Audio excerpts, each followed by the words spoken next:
Hello.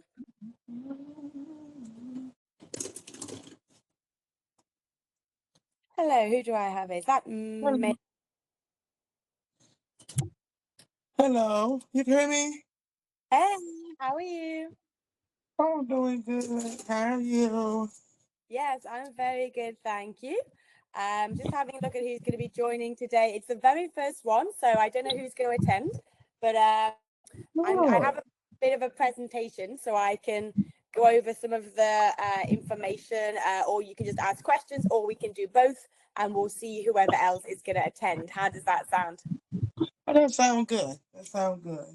Yeah, I was Okay. like, I was like, let me jump on and see what see what's going on tonight. I don't want to miss anything. So, Sounds good. Sounds good. Well, yeah, I know. So this is the third attempt I've had. The first one I was sick. The second one, I had a scheduling conflict. So this is actually the very, very first one. So welcome. yes, man. Let me take my gloves off. I was in here washing dishes. It's trying to, Ah, yeah, trying to get okay. some of this stuff done in my mom's house for her. So, Ah, nice. uh, And how yeah. have you been doing anyway? I've been doing pretty good. I'm actually pretty excited.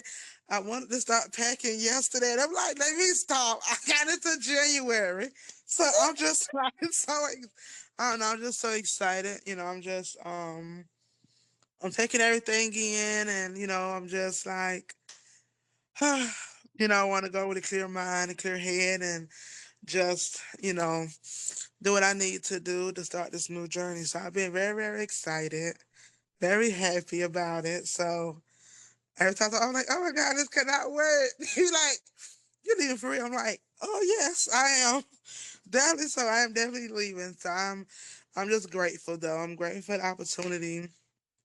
And I was one every time before we talk, I was wanting to go to Thailand anyway. So this is definitely a great opportunity to get away from America for a long time.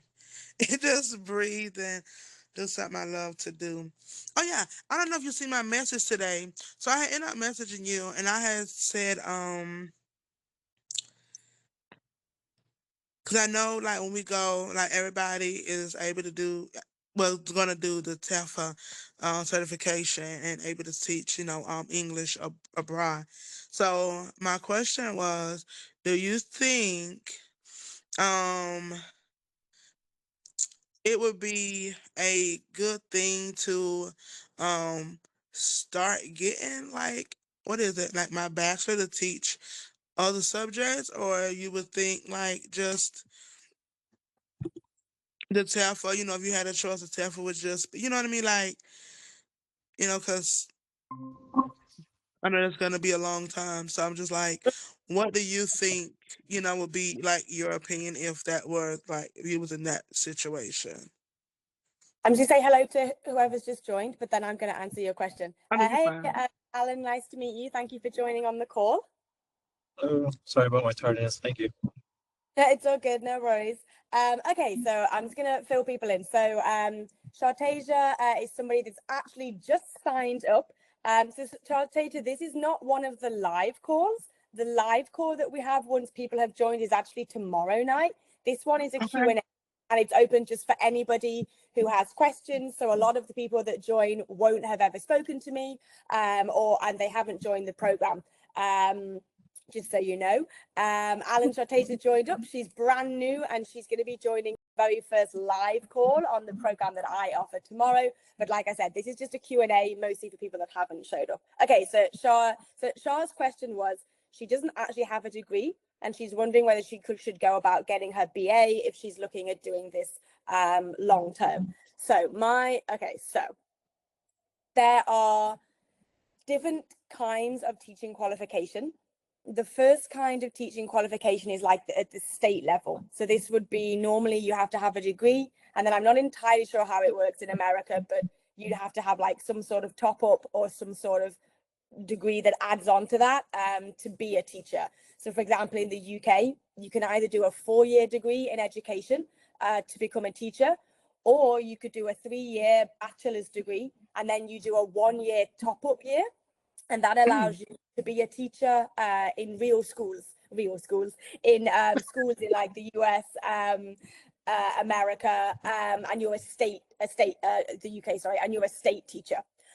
Now, TEFL is completely different, because the difference is when you're teaching in an actual school in like the US or the UK, you're teaching native English speakers, right? So generally, not all the time, but most of the time, they either speak English as their first language, or as a minimum, when they're going to the shops and when they're doing their day-to-day life, they are surrounded by English.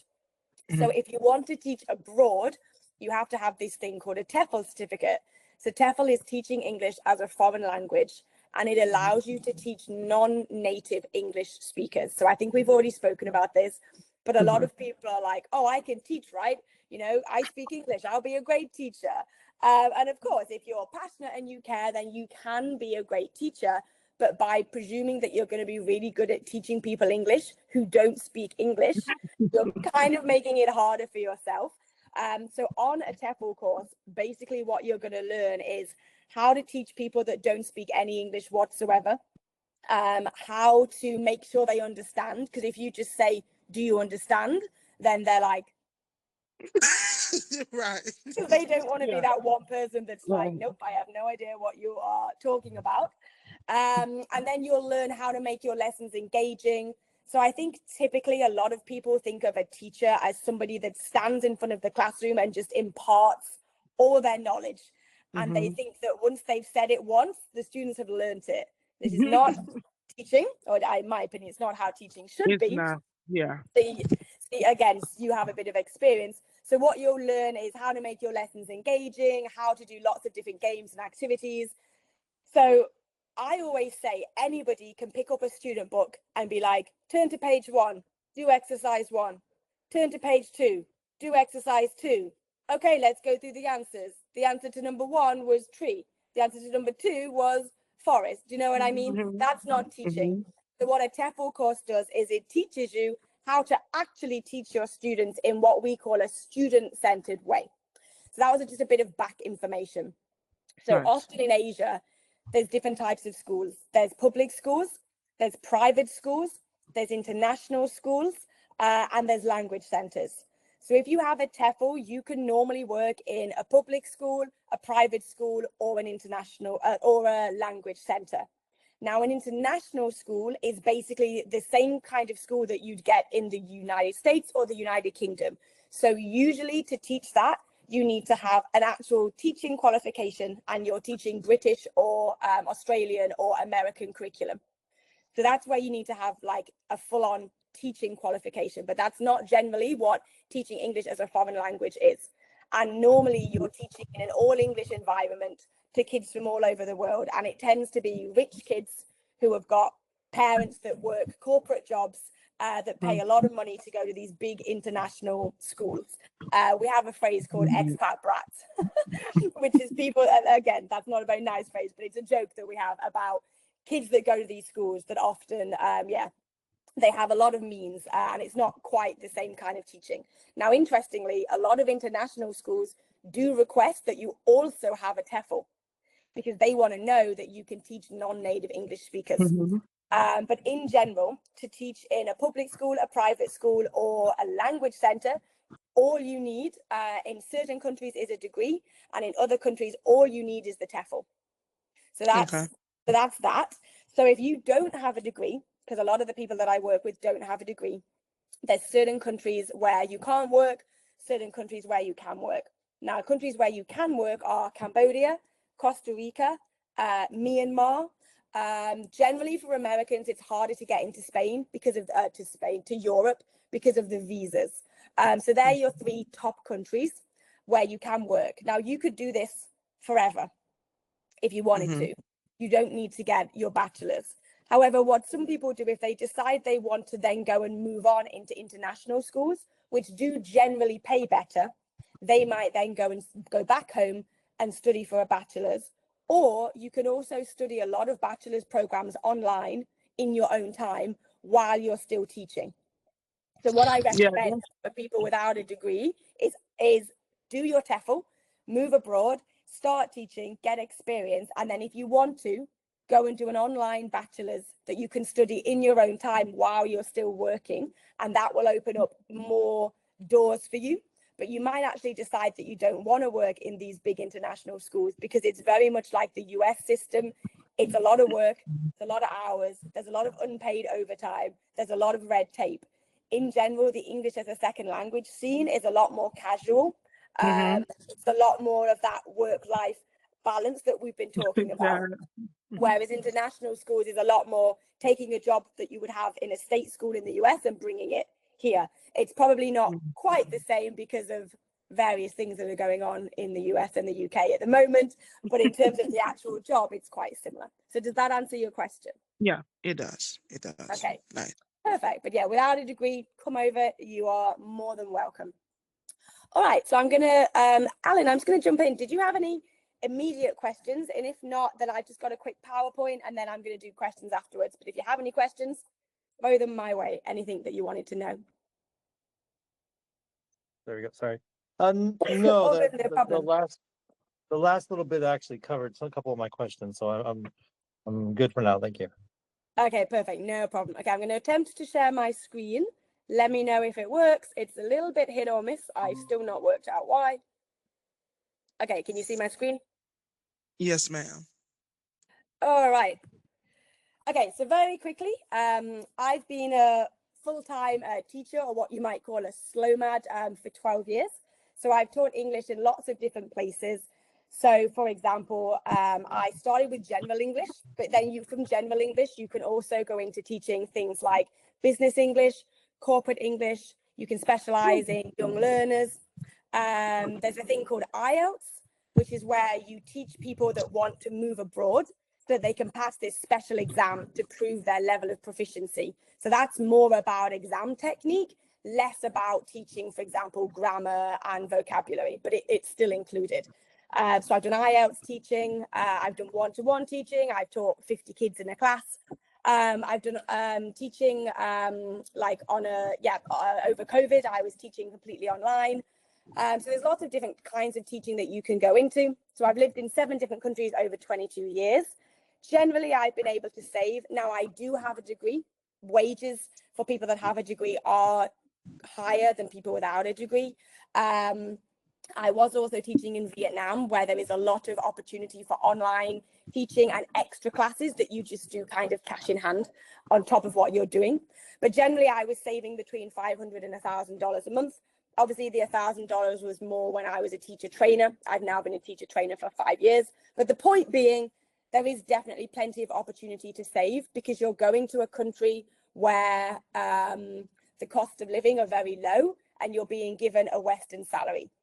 Generally, the Western salary is lower than what you might get for, I don't know, say being a tech person in the US, but it's balanced out by the much lower living costs. It's allowed me to travel the world, have amazing experiences. I have been featured, if you want to look me up, in a company called Freaking Nomads, Barefoot Nomads, a website called ESL Authority. And I've been to a non-conference in Thailand and spoken about digital nomading and how you could teach English and be a digital nomad. So I created Teacher's Friend to share my experience and guide others through the program. The thing that I love about teaching English abroad is that it opens up so many other opportunities that you might not have even thought of.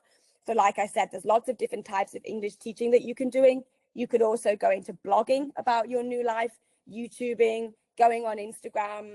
There's ways that you can get affiliate deals. I actually have an ambassador program where people get referrals if they want to share their journey with other people.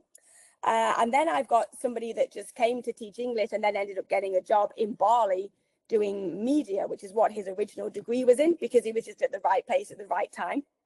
I have somebody else that's gone on. She started blogging and now she has her own marketing agency. So there's a lot of different opportunities that come up just by being a foreigner in a different country. And obviously, as a foreigner in a different country, you kind of stand out. And so you're in a smaller pool of opportunity. And so therefore, opportunities tend to find you. I've also taught, for example, drama, like English through drama, because my background is in like performing arts and creative stuff. So yeah, for me, this isn't just a TEFL course. It's about just expanding the opportunities that you can get to travel, that you can have with your careers, and what you get from life, meeting new people, learning about different cultures. So yeah, I'm very passionate about helping people to move abroad. So it completely changed my life. I did an intensive 4-week TEFL course. I quickly realized that the real change wasn't just earning your certificate. You need to have the courage to go and do it, having the guidance with all of the paperwork and the logistics, and having that support to take that leap for your new life abroad. So things like finding a job, sorting your accommodation, making friends, booking flights, finalizing paperwork. So I'm somebody that doesn't just like talk the talk. I actually paid for a guaranteed job and for help to move abroad when I did it 12 years ago. So I'm very much the kind of person that isn't just going to get on a plane and hope that I find a job. And generally the kind of people that I help to get qualified and to get job placement and all of the assistance are people like me that are like, I really want to do this, but I've no idea what I'm doing. And I just want to pay someone who is going to guide me through all of the steps. So I am that person. And here I am 12 years later. It can be very overwhelming. And so I don't want people to do it alone. I also found that the big company that I went for, I was a bit like just a number. And once I'd signed up, I kind of got passed from person to person. And so I don't want to be that for my teachers. I'm still in touch with teachers that I worked with, say, 12 years ago. So I stay very much in touch with my teachers. And basically, I've also added in a lot of stuff on the program to help you with actually passing your TEFL course and learning what it actually means to be a teacher. Because I think a lot of people sign up for a TEFL course and then they don't actually know what they're getting into, until you land in the country and you start your course. So I try and prepare people a little bit before they do it. So since moving abroad, I've swum with tortoises, manta rays and sharks. I've seen lemurs in Madagascar, tigers in India. I've done a lot of hobbies. So I've taken up Muay Thai boxing, acro yoga, swing dancing, tennis, not all at the same time.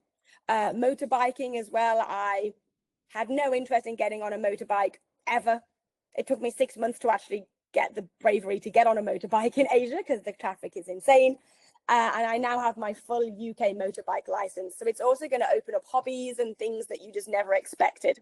I traveled Australia in a van, lived in one of the most beautiful beaches in the world in Australia, traveled across Vietnam by motorbike, did house sitting in New Zealand. Again, I'm not telling you this to brag. I'm telling you this because I want you to know like all of these opportunities that are waiting for you when you do move abroad to teach English.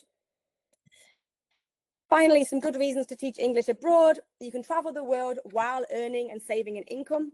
Internal flights, especially in Southeast Asia, are super cheap. So while I was living in Vietnam, I also traveled to India, I traveled to Thailand, I traveled all across Vietnam. So it's really easy to get across the country. You can immerse yourself in new cultures, make lifelong connections. You can learn some of the language. Again, I'm still friends with both teachers that I helped through my business and also local people who I've worked with from 12 years ago. You gain valuable teaching and communication skills. So this doesn't actually have to be something that you do forever. Obviously, some people, they really want to teach and like you, Sarteza, you go down that route and it's what you really want to do. It's what I've done. I've turned it into a career, but like I said, other people pivot and they go into other things using the skills that you get from being a teacher. And it looks really, really good on your resume, just saying that you've moved abroad, been in a different culture and taught and communicated with people for a year. So therefore, it does open lots of doors to other long-term opportunities and a more flexible lifestyle, which I know a lot of people from the US are looking for. Hold on, it says someone wants to join my meeting. Admit. Hello. And I'm just going to go back to, am I still sharing my screen? Allow to share screen, share screen.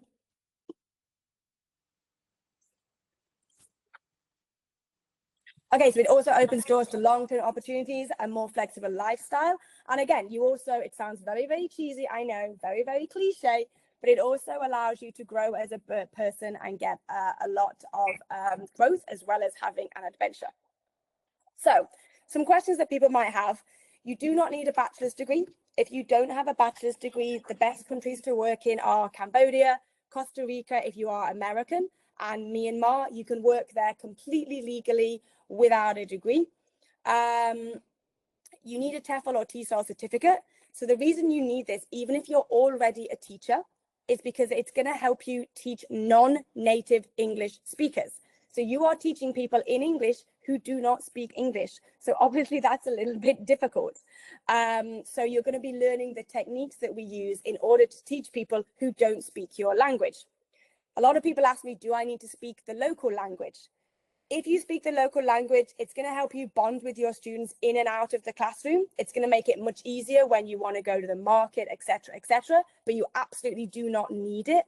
And we actually encourage people, do not speak in the local language, speak in English, because that might be the only time, 2 or 3 times a week, that these students get to practice their English. So everything is done in English. So no, you do not need to know the local language. It can help. You do need a clean background check. If you have things like a DUI, minor offences, normally they're fine. Anything violent is probably going to be a no. Anything to do with drugs that isn't like cannabis, probably going to be a no. But get in touch with us, we can check for you. But in general, you need a clean background check. Native English speakers have the most opportunities. Again, I think most of my audience is American, but there are sometimes opportunities for non-native speakers if you are fluent in English. And medical concerns generally, if you have things like maybe depression, anxiety, that kind of thing, as long as you can get a doctor's note and you can be signed off that they are happy for you to go, that's fine. Some countries it's harder because you have to, you know, if you're on medication, we might not offer you a guaranteed job because it's harder to get the medication. So we can have a talk about that.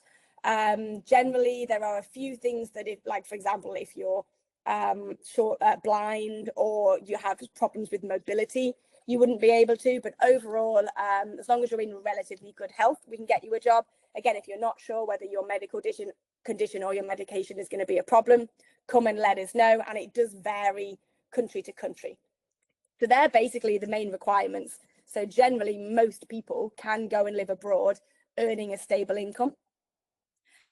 So what I offer is a UK 120-hour TEFL certificate. So generally, you come and do it in the country, and it's 4 hours. 4 hours. That's a very quick TEFL course. It's 4 weeks. Your first week is just cultural immersion, so getting to know everybody, and then your next 2 weeks is learning how to teach, breaking it down, practicing it with your peers, and then the final week you'll go into a real school and teach real students. We do offer guaranteed job placement. We would need from you, in order to double check that, a video of you just talking about why you want to teach, your resume and a photo, but I will guide you through all of that. That's what we're just doing. That's what we just did with Shartasia at the moment. We offer full relocation assistance, so that helps you with your visa, your paperwork, your police check, everything you would possibly need. And we do offer a lifetime placement guarantee. So if you're not a degree holder, this would be in Cambodia, Myanmar, Costa Rica, and also in the country. Once you've completed your degree, your TEFL, if you wanted to move on to a different school, once you've completed your contract, if you wanted to move on to a different school, we'll help you. For degree holders, we have placement in Vietnam, Cambodia, Thailand, South Korea, Japan, and Costa Rica. They're our main countries. You can also do the TEFL course with us and not get placement, or you can do placement with us if you already have a TEFL, but you will need a TEFL course. 24/7 support, banking, SIM cards, accommodation, and we also will pick you up from the airport. So it's very extensive what we offer. And then also, because I'm a TEFL trainer, I will personally support you through your TEFL course. You'll get to join our WhatsApp group, which Shartasia is now a WhatsApp group member. So you'll get to meet everybody else. This week, we've currently been having a discussion about which food we want to try in the country. I have a group of people that are all coming on September the 29th to start their TEFL. So they're all flying over together. They're going to meet at the airport. You'll get access to the Teachers Friend Library. The weekly Q&A, which is happening tomorrow. So that one is actually me just doing training to prepare you for teaching abroad and let you know like what it involves. So Shartasia is going to be joining that one tomorrow evening. tomorrow we're looking at how to correct your students without just saying, no, that's wrong, or like, no, this is the answer, because we want them to be using their brains and working things out, and it helps them to remember a lot easier. So I'll build your confidence with the live training. I've also made courses that you can start before your TEFL course, again, just to kind of help you know what teaching abroad actually involves, because I don't think a lot of people have any idea what it involves, the fact that they can't talk as much as they're used to, the fact that it's going to be a lot more visual than they're probably used to, things like that, and then just some of the grammar that you might need to know. So that is everything that I wanted to just go over with you today.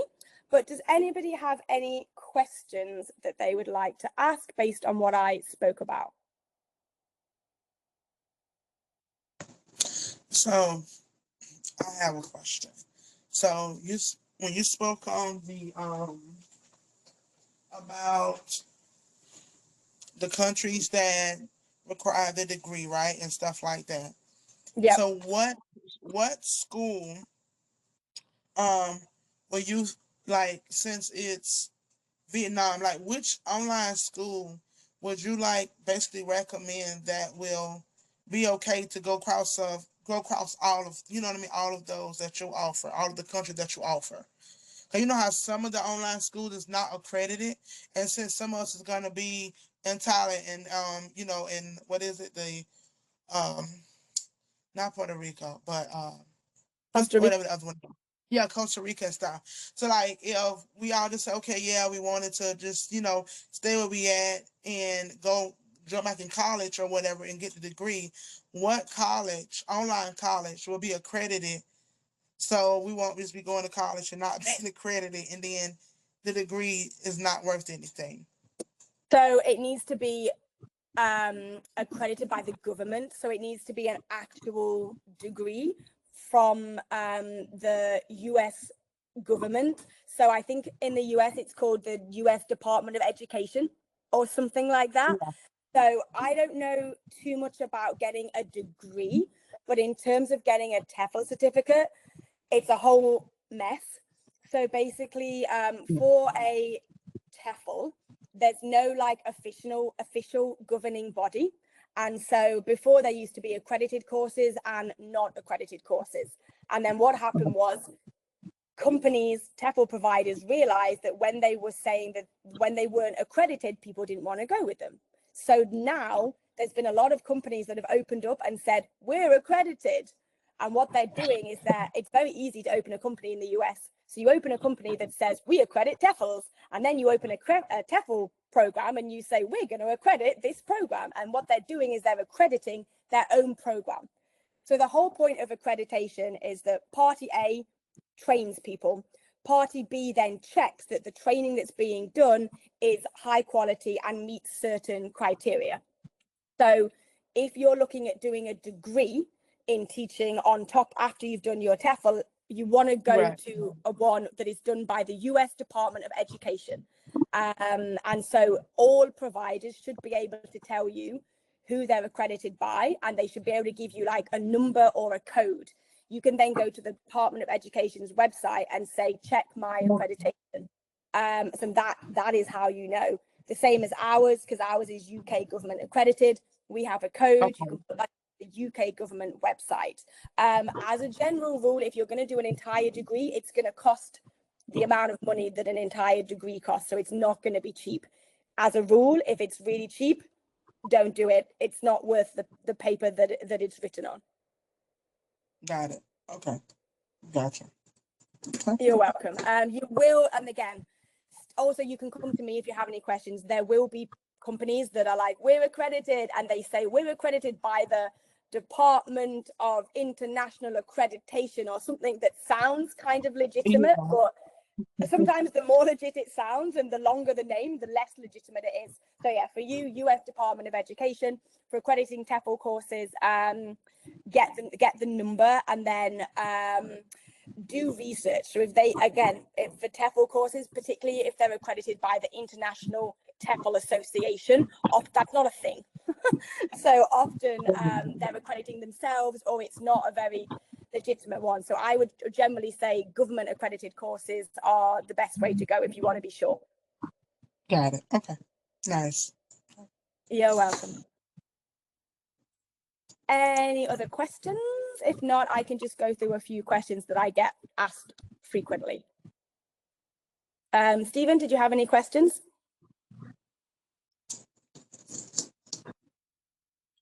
No questions. Okay, perfect. Alan, any questions? No, none so far. Okay, perfect. All right. Okay, let me just have a look at the questions that I often get asked. So where's my list gone? Oh, here we go. Okay, a lot of people ask me about Wi-Fi and can they use their phone? So generally Wi-Fi abroad is really good. I have been at the bottom of a waterfall with my parents were there on the phone to someone and my mum was looking at me because she can't get Wi-Fi in her own kitchen. So in general, the Wi-Fi is really good. Pretty much every cafe has Wi-Fi. So you will have Wi-Fi. What to do about your phone is you will need to have an unlocked phone and then you'll be able to put a local SIM card in it. There's a company called Roamless. I think Airlo is one of them as well. I use Roamless, where basically I like Roamless because it's pay as you go.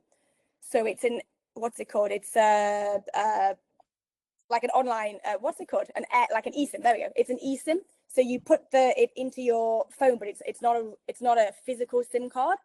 Not all phones can do this though. It's mostly the more modern phones. I think you have to have more than like an iPhone 14 or whatever the equivalent would be for like Google or Samsung. So you put that in and it basically means that when you land at the airport, you have two SIMs and you just go to your settings and you switch it over to the other SIM, to your second SIM. And then you'll be able, if for example, the airport Wi-Fi isn't working, which often the airport Wi-Fi doesn't work, then you'll be able to have airport on your layover. When you land, sometimes there's meant to be Wi-Fi, but in like the baggage hall or in immigration, the Wi-Fi is not working. And so then if you're trying to get hold of your driver, or for example, if you've come with us, we would pick you up from the airport, it's a bit of a pain. But if you can just turn on your own like data, then it allows you to be able to talk to people and communicate with people before you've even bought a SIM card. When you arrive, we do set you up with a SIM card if you've come through us, or you would need to go to a local store. You can buy your SIM card from the airport. The only difference is it will cost you 5 times more than what it's meant to. But in American money, it's not going to be that much money. It's going to be like $25. Just bear in mind that you could get one for $3 once you've left the airport. But that's why I suggest having Roamless or Airlo, so that you've got internet if you need it before you arrive. And then normally it's pay as you go. So for example, in most of Asia, I pay like $3 to $5 a month. So again, those of you with payment plans of these expensive phones, it blows my mind how much Americans spend on phone bills. You don't need to keep that going if you don't want to. It's great now. So before, for example, your number would not work when you were abroad, whereas now generally you can get texts sent to that phone, you can get WhatsApp messages sent to your phone, even on a new number. The only thing you have to be careful of is if you're banking and everything is connected to that number, you need to speak to your bank and tell them, look, I'm going to be getting a new number. Normally it's just a case that you have to call them up and pass security, or you have to like make sure your email's working.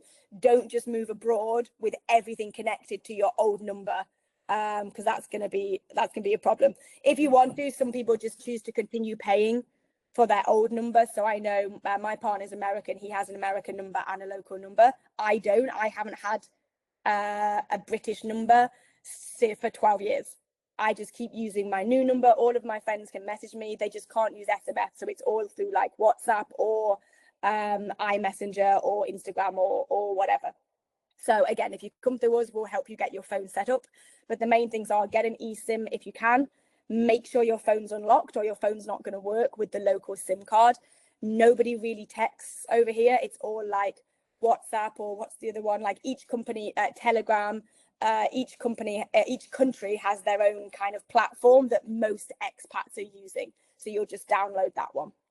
Any questions about phones and what I just said? I appreciate that was a lot of information.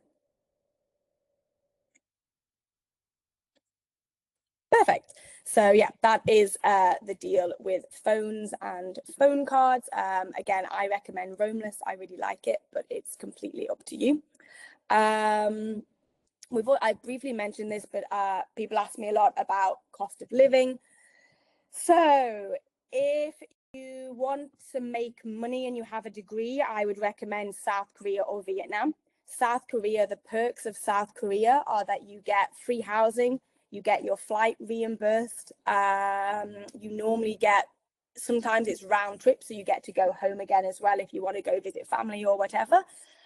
You also get a 13th month salary. So at the end of your first year, you'll basically normally get your entire salary again in the 13th month. But obviously South Korea is slightly more expensive to live.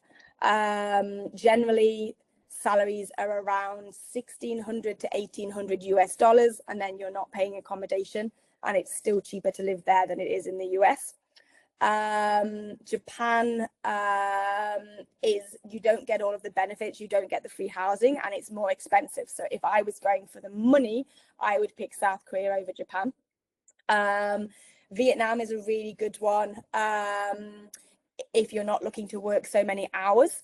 So full-time as a teacher is normally 40 hours a week in Asia, but you'll be teaching 20 to 25 hours normally actually physically teaching.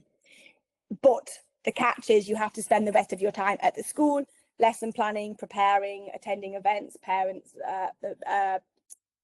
what's the thing, marking, etc.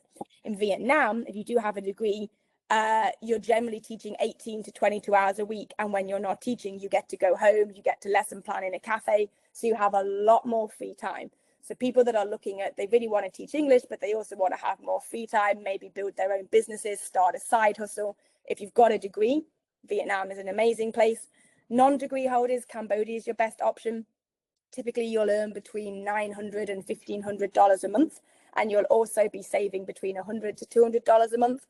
Obviously, this all depends. If you like Western food, if you're eating out all the time and you don't like cooking, if you party a lot, if you go to all the Western events, it's going to cost you more. If you're living a more local lifestyle, it's going to be cheaper.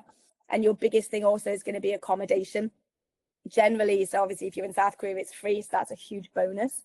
If you're in Asia, generally you're looking at between $200 and $350, $400 for an apartment. Again, the lower end of that is wooden furniture. Sometimes there's not that much natural light. The beds are harder. If you're going for the higher end, then it's more Western style, softer beds.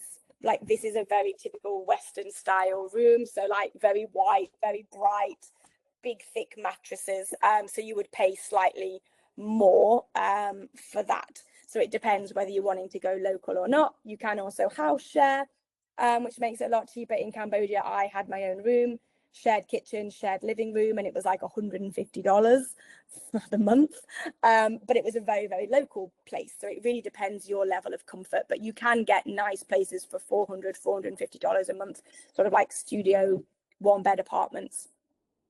Generally in Asia. Costa Rica, the cost of living is a little bit higher. Generally in Costa Rica, you're going to break even if you don't have a degree. If you do have a degree, you might be able to save, again, a few hundred. Most of our programs, you can save a few $100s a month, live a very relaxed lifestyle, have a really good work-life balance. Any specific questions that anyone wants to ask about any specific country? It can be related to what I just said or not related.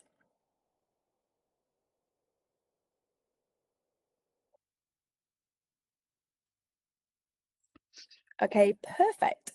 I'll do a few more questions before we wrap up. I am going to be doing this Q&A every week, and I will be sending the recording out so that people can watch it as well. One of them is just about age groups. So generally from the age of 21, for Costa Rica, it's 22. You can come out here and be teaching. The general age range normally goes up to about 40, 45 is like a definite yes. And then between 45 and 58, then we would just need to, like I said, do a triple screening to make sure that we can get you the guaranteed job placement. But generally it's fine. as you get older, you do have to be more flexible with where you get placed. So if you come through Teachers Friend, we do try to take your job preferences into account. So which country, sorry, not which country, obviously you get to choose that, which city you would like to be in. We try and take that into account. Whether you want to teach younger learners or like middle school, we take that into account. Generally, the age group is from 5 years old to 18 years old, but the biggest group is like 7 to 12-year-olds. I forgot which question I was answering. Which question was I answering? Oh, age. And yeah, generally, so we'll take your preferences into account. But the older you are, the less picky you can be. I'd say after 45, you need to be a little bit less picky with where the job is if you're looking for the guaranteed job placement. The way the guarantee works is we guarantee you a job. Generally, it's one job offer, but we will sort of interview you, etc. Generally, we tell you like you take the first job that comes, and we don't just keep giving you interview after interview after interview. And if we can't guarantee you the job, you are still welcome to take the TEFL course with us, and you're still welcome to come, and we will try and get you the job. But we're very clear whether you're coming under a guarantee of a job or whether you're not, just so that you are aware. So for example, we've got a few people this year coming without the guarantee for various reasons.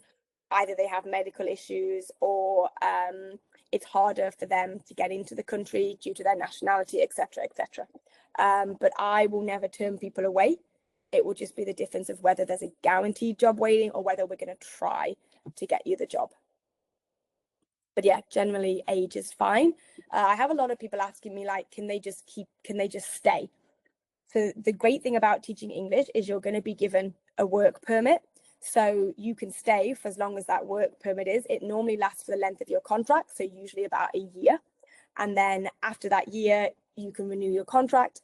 And like I said, we have lifetime job placement. So as long as you're eligible in the country that you're in, then we would then get you another job if you were looking for another job, or you can just renew your contract with the school and then your work permit will be renewed again.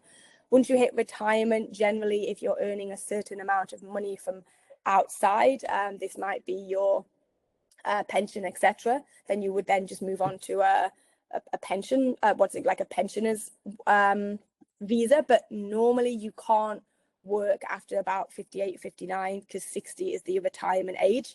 It would be different if you'd been there for years and years and years. You can keep working up until 60. If you're a brand new teacher, 58, 59, 57 is harder. And yeah, after 60, normally you can't work. So just bear that in mind. For those, I know there are some people that are looking at doing this like really long term, like never want to go back to the US, etc. So yeah, that's just something to bear in mind. What other questions do I guess one last question would be about the TEFL course. Yes, you can fail, otherwise it wouldn't be a course, because we're not going to send teachers into a classroom that we don't think can teach.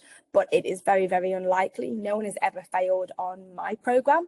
We do give you a lot of help and support, and if it was looking like you weren't going to pass, there would be option to take the course again and try again the following month. As I've mentioned, if you do come through Teachers Friend, I do support you throughout the TEFL on top of the support that you're going to get from your teacher trainer in the country. You'll also have had all of the live training from me, which is once a week. It's always 9 o'clock New York time. If you can't attend, you get all of the recordings. So yeah, Shartaja's going to be getting all the recordings of what we're doing.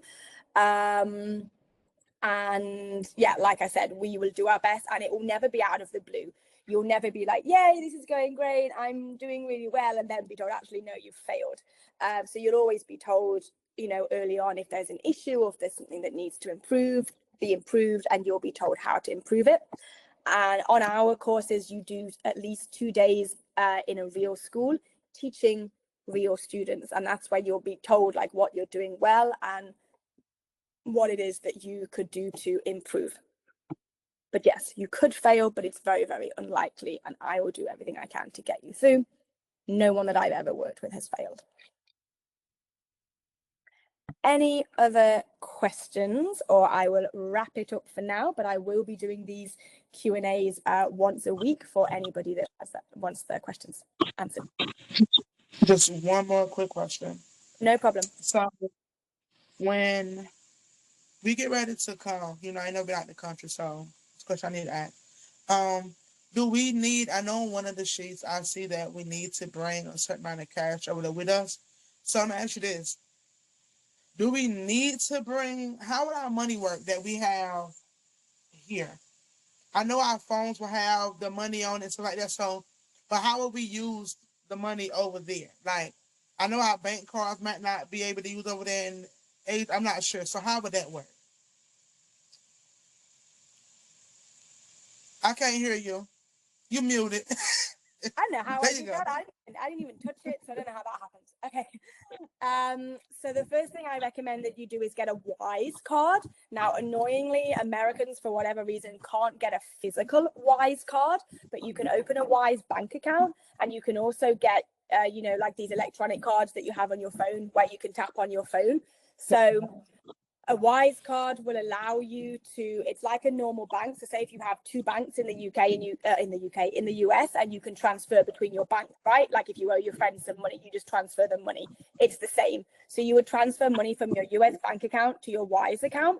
And then from there, you can convert money within the app. Revolut is also one that you can get. So you can then convert money into the correct currency. Now then, when you come over for your first month, you're going to need to use your international card, which is why I suggest you get a Wise card. Anybody that is from the US, you actually get some really good deals on travel cards. The UK, it's not so good.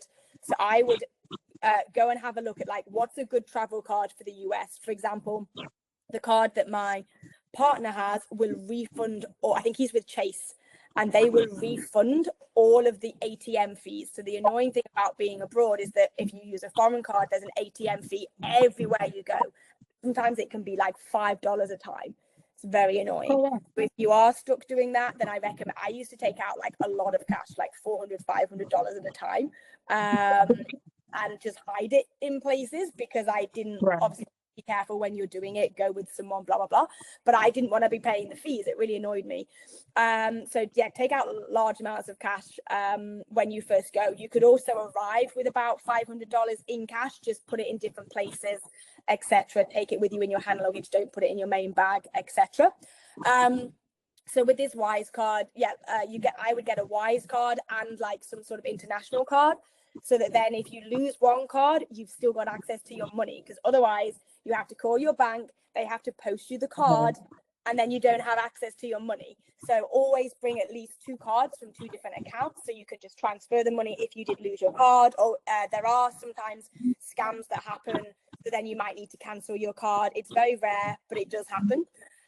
So anyway, so you get a Wise card, get an international card. Like I said, Chase is a good one, but I'm not sure whether you have to pay for that. I don't know how that works, but Chase is a good one, and it refunds your fees. So just look for the best one that you can find.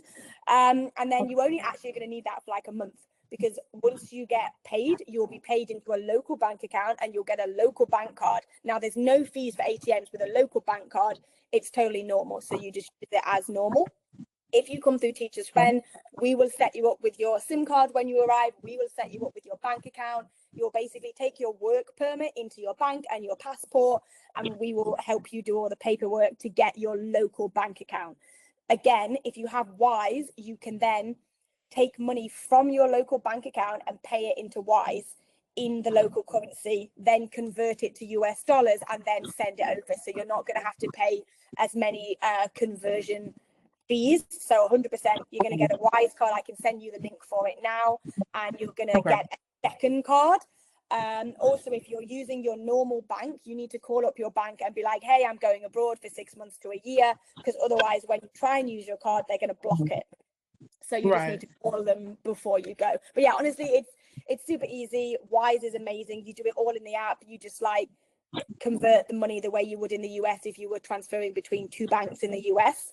But it just allows you to convert money at like a much, much better rate. I also recommend you can have a bit of cash with you, say like $500 in cash. or if you can, bring it in the actual currency. It just depends what the exchange rate is at the currency place where you're going. For Cambodia, it's US dollars anyway. Like they literally use US dollars. They give you change in real, but they take US dollars. And when you go to a Cambodian, it's US dollars. So, Okay. so yeah, Okay. you don't know that. Enough information. Okay. Perfect. But again, you've come through Teachers Friends, so we will guide you through everything. We will tell you everything that you need anyway. Okay. I appreciate it. All right. Any other questions, Alan, Stephen, anybody else before I hop off? Like I said, I will be doing this call once a week. Please come with your questions. If you can't attend, feel free to message in your questions. Nope. All good here, Okay. thank you. Oh, you're most welcome. Thank you so much for joining the call. I really appreciate it. And I will, yeah, any questions? I think you all should have my email, info@teachers-friend.com. And I will speak to you all soon. Thanks a lot. Have a good evening. Thank you. You're most welcome. Bye-bye. Bye.